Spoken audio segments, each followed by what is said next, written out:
Hi there, guys. Everything okay? How are you? Is it cold there? I don't know. Yeah, maybe.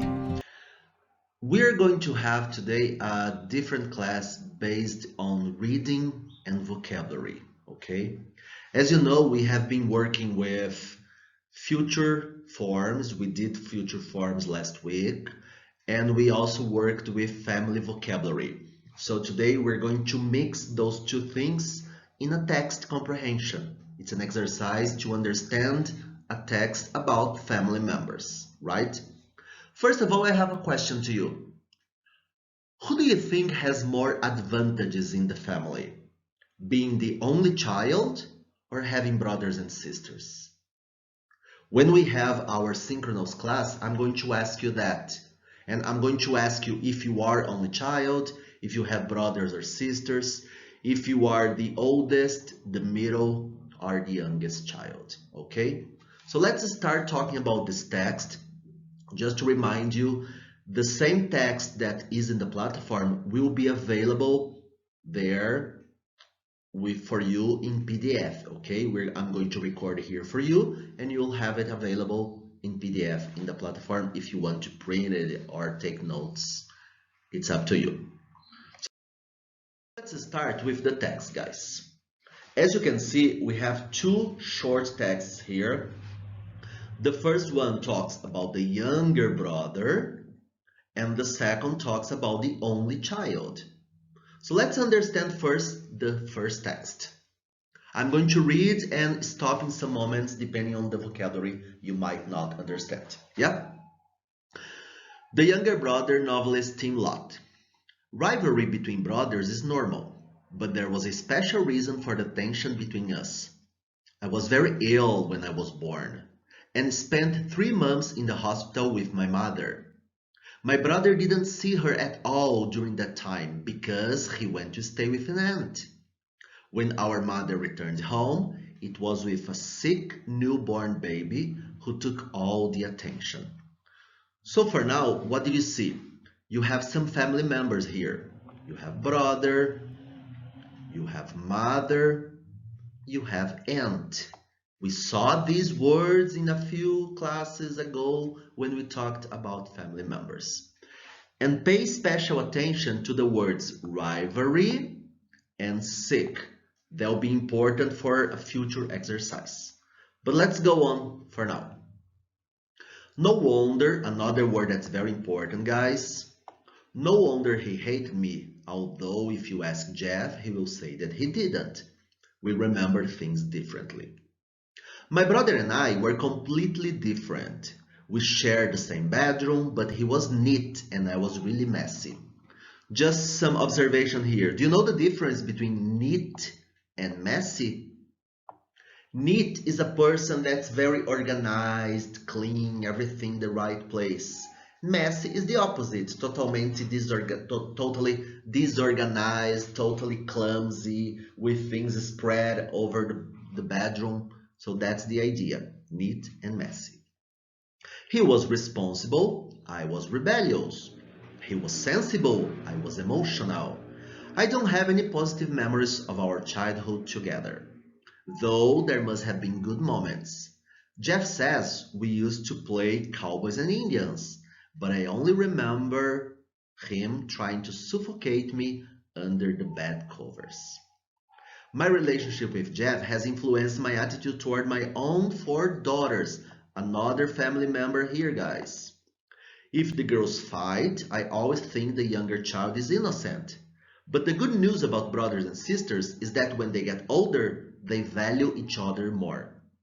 Jeff is now one of my best friends, and I like and admire him greatly.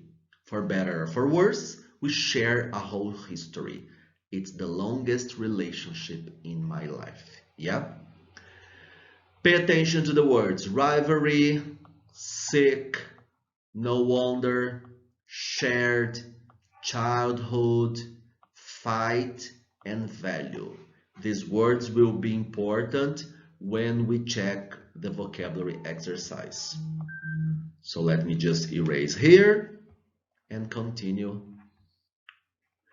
Then guys, what did you notice here? We're having the relationship between the younger and the older brother, right?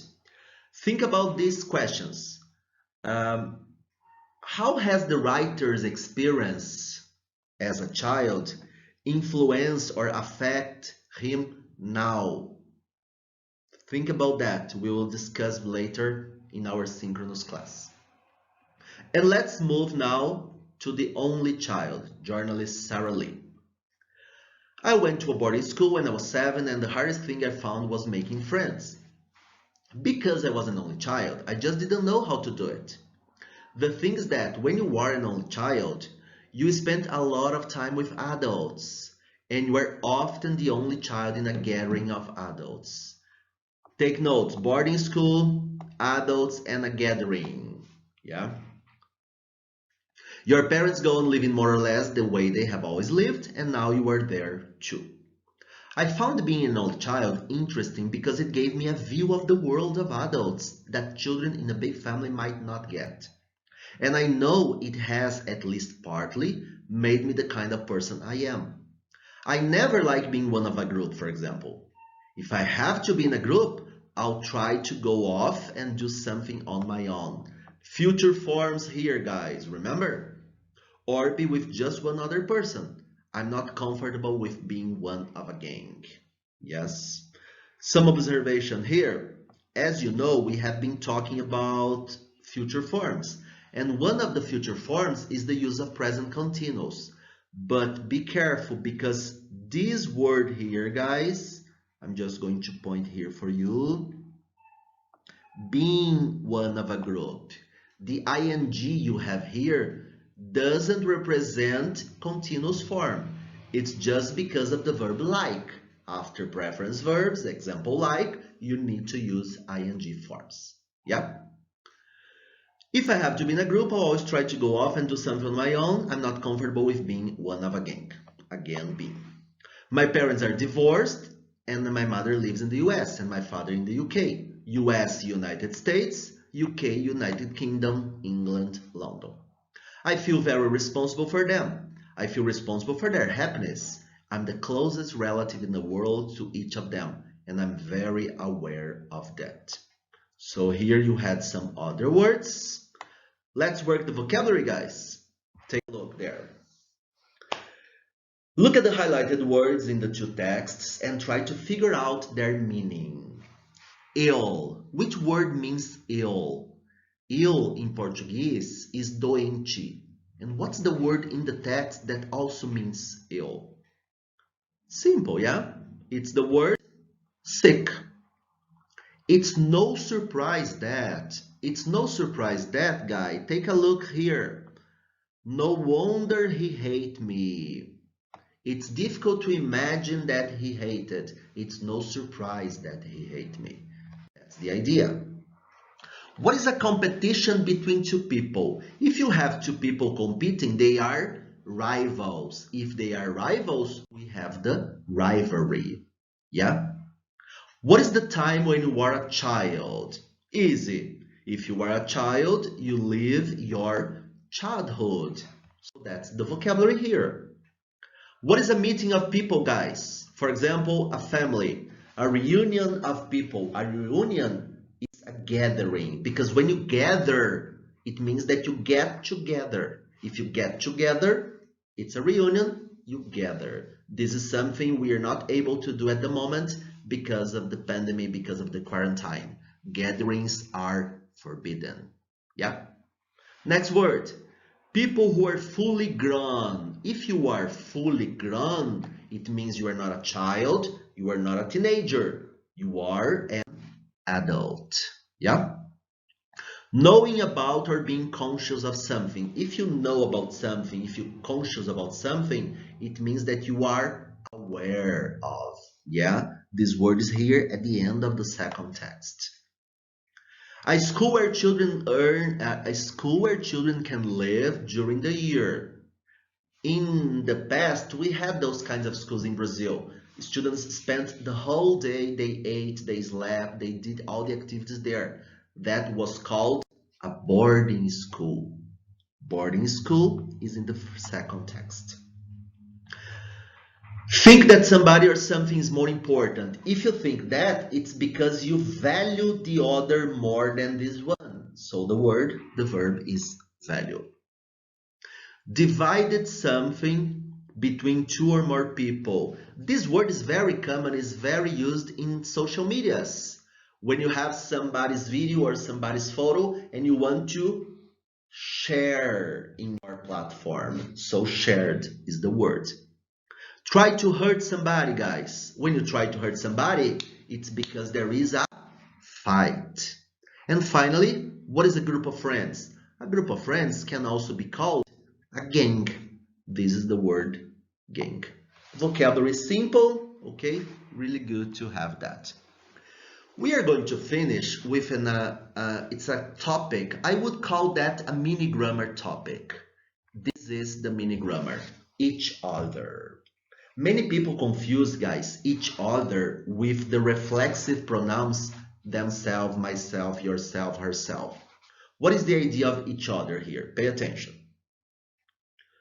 We have to use each other to talk about an action between two people or groups of people. Example, I don't get along very well with my father. We don't understand each other. So what is the idea here? Person A doesn't understand person B, and person B doesn't understand person A. So it's a simultaneous action. Different from the reflexive pronouns, because reflexive pronouns you have they like themselves. I could say A likes A, okay, and person B likes herself, so likes person B. Yeah, that's the main difference. So don't confuse, guys. Each other, it's like uns aos outros, ao outro, with reflexive pronouns. Themselves, myself, herself, itself. This is very clear and it's important not to confuse. Any doubts, guys? Tips for you. So the PDF will be available, the PDF with the texts, page 10, and there will be an extra activity from the workbook. When you see that page of the workbook, okay, this is the page that will be available for you in the platform. You are not going to do the whole page. I want you guys to do exercise 2, that is about each other, and exercise 4A, because 4A is just to refresh your memory about the family members. Don't worry about these other exercises because these will be for our future next class. Take care. See you next week. Bye bye, guys.